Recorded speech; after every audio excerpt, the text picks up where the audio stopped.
Gibran Rakabuming Raka, putra sulung Presiden Jokowi, saat ini sedang menjadi sorotan. Dari mulai putusan MK, yang dinilai banyak pakar adalah memuluskan jalan Gibran ke kancah politik nasional, pencawapresannya oleh Partai Golkar, hingga isu membangun politik dinasti Jokowi. Jika Prabowo Gibran dipasangkan untuk Pilpres 2024, siapa yang diuntungkan? Anies atau Ganjar? Inilah analisa para pakar dan pengamat. Ya, memang seringkali pengambilan keputusan di tingkat elit itu tidak semata-mata karena faktor rasional, elektoral. Ada pertimbangan lain. Dan kalau kita lihat dari sisi elektoral, saintifik, itu sebenarnya lebih mudah menjelaskannya ya, dan mengambil keputusan. Tetapi keputusan elit tidak semudah kita, para akademisi atau pollster untuk memutuskannya. Jadi kalau dari data yang kita temukan, memang Erik unggul dibanding Gibran, Hovifah atau Erlangga. Tetapi Erik ini kan akseptabilitas di kalangan elitnya kurang bagus. Golkar menolak. Dan jangan lupa Golkar ini penting karena dia pemilik kursi paling banyak di DPR di koalisi pendukung Pak Prabowo. Kemudian kalau kita lihat Yusril itu dari partai kecil, tentu sulit buat PBB mempromosikan Yusril. Dan secara elektoral juga rendah. Pak Erlangga ini kebalikan dengan partainya. Pak Erlangga ini secara personal, elektabilitasnya tidak kompetitif, tapi partainya besar.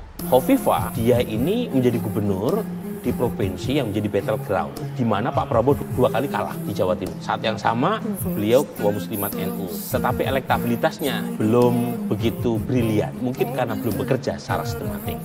Nah, di tengah komplikasi ini, karena masing-masing kan ada promotornya ya, PAN mendukung Erik, Demokrat mengusung Hovifah, Erlangga diusung oleh Golkar, PBB mengusung Yusril, akhirnya ada potensi deadlock yang cukup besar. Dan Gibran muncul di tikungan, karena dia selain anak presiden, dia mungkin bisa diterima oleh Golkar atau oleh partai-partai lain. Tetapi masalah Gibran sekarang adalah elektoral. Mas Gibran satu sisi memang bisa menjadi aset elektoral, kemampuan untuk memenetrasi basis Ganjar. Tetapi kalau kita lihat data sebenarnya tidak terlalu besar basis Ganjar yang bisa ditarik oleh Gibran kalau Gibran menjadi pendamping Pak Prabowo.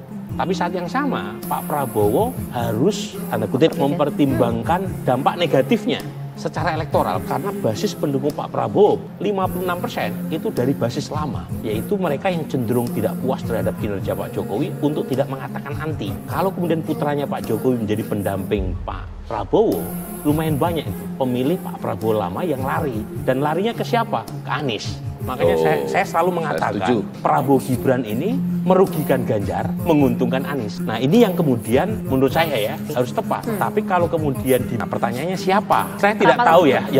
Intinya nama Gibran belum fix yang saya dengar begitu ya. Karena ada pertimbangan matang kan. Karena ini kan pertarungan to be or not to be buat Presiden Jokowi. Kalau salah memilih, termasuk juga buat Pak Prabowo kan berapa kali dia maju. Kalau salah memilih kan hubungan dengan PD Perjuangan sudah sedang tidak baik-baik saja. Nah, pertanyaannya siapa yang bisa diterima oleh semua partai dan secara elektoral tidak negatif. Erik elektoralnya lebih tinggi ketimbang Hovifah. Tapi jangan-jangan Hovifah bisa jadi kuda hitam karena dia bisa diterima loh sama Golkar, elit Demokrat.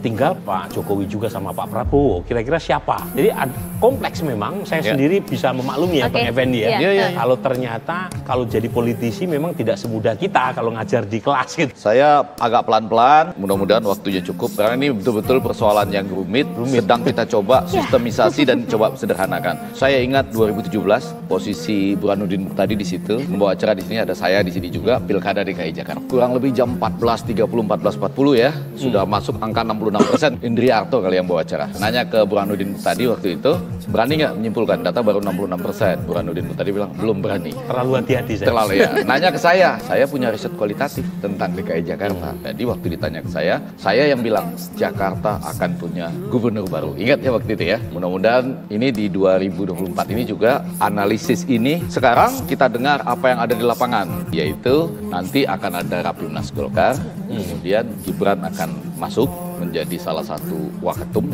Itu rumor di luar ya, belum tentu benar lah itu. Karena itu nanti dia menjadi jalan masuk sehingga tadi ada titik temu kan, PAN mengedepankan Erick Thohir, Golkar supaya tidak kemana-mana mengedepankan Gibran gitu. Kurang lebih seperti itu ya yang beredar pada hari. Tapi yang mau saya katakan lepas dari semua perhitungan elektoral itu mengenai ada konsekuensi dari pilihan pada hari ini. Dan itu konsekuensi penting. Sudah disinggung tadi, kurang lebih seperti ini. Beberapa hari ini ada sentimen negatif.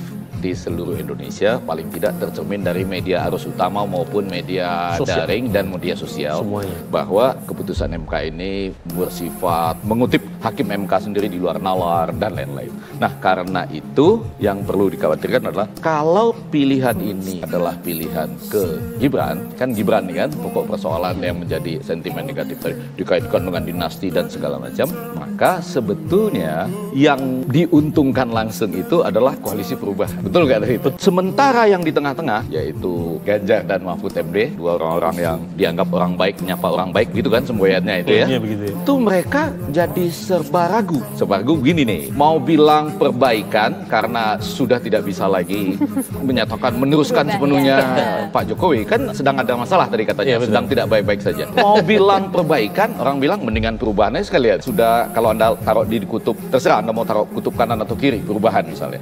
Mendingan perubahan sekalian. Tapi kalau Anda mau bilang mau melanjutkan Pak Jokowi, sudah ada Tegak Lurus, bahkan sudah ada Gibrannya di situ. Jadi Anda di tengah-tengah pilihan dua ini, jadi Prabowo Gibran misalnya jadi nanti, tentu harus ada strategi lain. Tapi berdasarkan teori ini, dia akan berhadapan dengan koalisi perubahan. Kalau sentimen negatifnya nih membesar, membuka jalan bagi koalisi perubahan.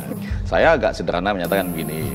Sebelum pendaftaran ke KPU, perubahan itu agak menahan diri. Kami akan tegak lurus bersama Pak Jokowi sampai Oktober 2024. Nggak terlalu banyak perubahannya ya. Kalau ditanya IKN, ya kita lanjutkan dangdung. Begitu pendaftaran di KPU kemarin, Caimin itu luar biasa pidatonya. Perubahan. Masyarakat pengen perubahan gitu ya. Dan Caimin semangat sekali di situ.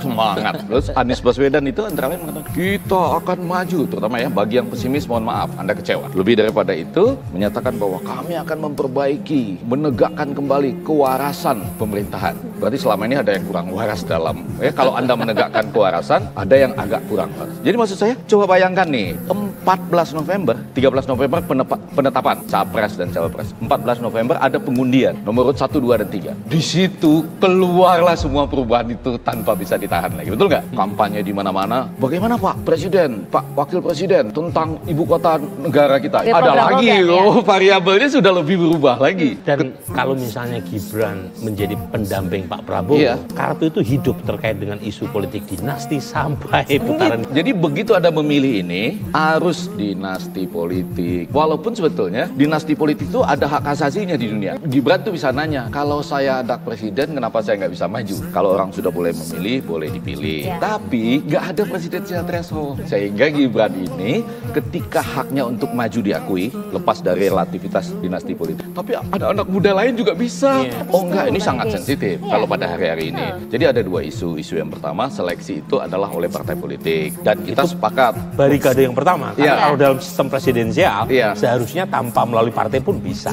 Ya, cuma di negara kita pelan-pelan dulu lah. Kalau takut misalnya semua partai politik itu nggak boleh mencalonkan jadi terlalu banyak, yang di parlemen dulu untuk transisi, bisa kan? Balik dengan demikian, 2 kali seleksi. Seleksi pertama partai politik, mudah-mudahan setiap partai bisa mencalonkan, dan bagus, di atas 17 tahun, sesudah bisa memilih, bisa dipilih. Jadi Gibran, haknya walaupun ada label dinasti, dia tetap boleh maju dong. Kalau nggak, dia malam-malam bilang sama kita, saya kalau anak presiden kenapa rupanya? Saya terlahir sebagai anak presiden, salah saya di mana? Punya hak juga kan, gitu. Walaupun orang nanti khawatir, aparatur negara ikut. Kan biasanya gitu tuh di seluruh dunia. Tapi pemuda-pemuda lain boleh maju. Nah, seleksi kedua, betul kata Pak Presiden, ini Jokowi loh yang bilang, saya ini mau mengutip doang, kok ribet betul. Sistem pemilu kita ini kok ribet betul. Biar aja nanti rakyat yang menentukan. Artinya, sesudah partai ini boleh masing-masing mencalonkan, terserah rakyat kan. Mau pilih tua-tua, tua-muda, muda-tua, atau muda-muda, ya kan? Terserah pada rakyat. Apakah sentimen ini akan membesar? Tergantung strategi mereka loh. Misalnya, diambil Prabowo Gibran, harus ada strategi dari mereka juga untuk mengatasi yang ini loh. Yang sebelah sini pasti.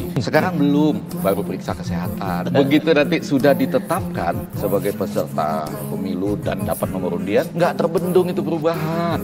Orang bebas kok, ini alam demokrasi kok. Dan itu sangat gampang. Di jalan-jalan kan sekarang gitu kan, perubahan, amin. Gitu. Paling sederhana kan? Itu paling tepat loh. Perubahan, amin. Perubahan, amin. Perubahan, amin gitu. Waduh, ditambah sentimen ini arahnya ke perubahan. Kita cuma mengatakan taruh di atas meja kan? Taruh di atas meja kan? Teorinya begini kan? Seperti pernah kita buktikan dalam skala lebih kecil di Pilkada DKI Jakarta. Persis sama kan? Cuma skalanya lebih kecil. Betul ya? Nggak di sana Sangkal ya, miniaturnya ada di DKI Jakarta ya. Meskipun untuk konteks DKI ya, itu tingkat pendidikan dan pendapatan 5 kali lipat. Lebih besar, lebih tinggi, lebih baik timbang nasional. Jadi efek debat itu lebih tinggi di Jakarta. Kalau nasional, studi-studi kita itu yang nonton aja nggak nyampe 50%. Atau sebaliknya, tapi isu-isu ini lebih kuat bermain, lebih kuat bermain di tingkat-tingkat yang pendidikannya, yang pendidikannya kan maksudnya gini, lebih biasa. Isu dinasti. Cuma isu itu kalau diturunkan ke bawah oleh kelompok critical mass tadi, critical voters tadi, itu impactnya juga buruk buat entah itu buat Pak Prabowo atau Mas Ganjar. Jadi poin saya adalah hati-hati nih terkait dengan framing. Kalau framing itu negatif menyerang Pak Prabowo, Gibran, dan ternyata menular ke bawah, itu efeknya Pak Prabowo besar sekali, tergerusnya. Itu dia. Dan kemudian tadi kemungkinan larinya akan kemudian menguntungkan pasangan Amin, Anies dan juga Caimin.